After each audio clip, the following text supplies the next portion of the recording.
When you're a progressive type, you have to defend multiculturalism and diversity at all costs, and the commentary surrounding Australia's World Cup soccer team was no different.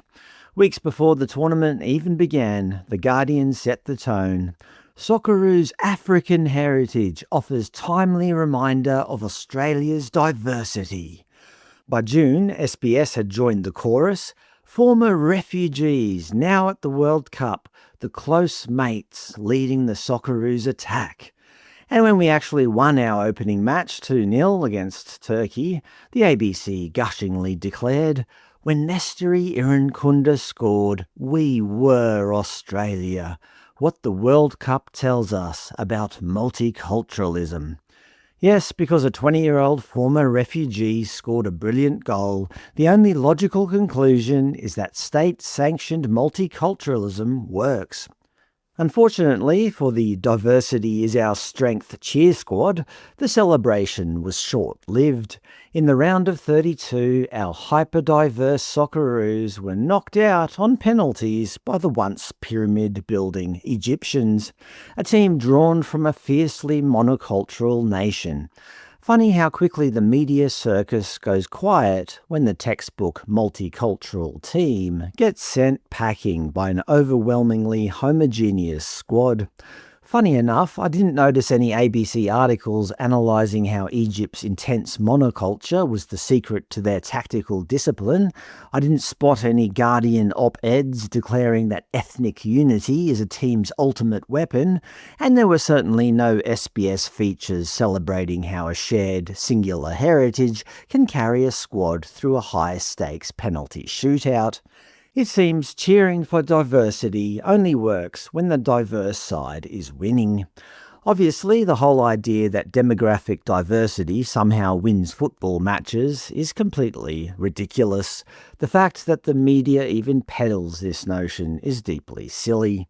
It's the rhetorical equivalent of a kindergarten kid claiming his team is winning matches because of the colour of their uniforms. It's entirely detached from reality.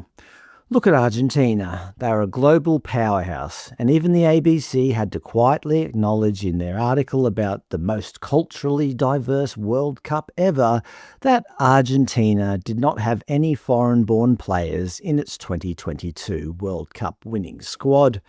But despite the glaring lack of evidence, the diversity is our strength nonsense persists whenever the progressive media machine spots an opportunity to weaponise the scoreboard.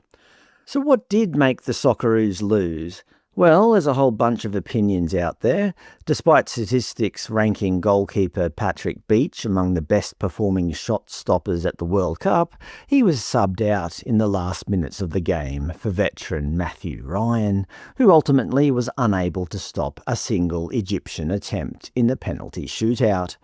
Then came the kicks. Defender Harry Suter was first up and missed, skying the football straight into the Egyptian fans.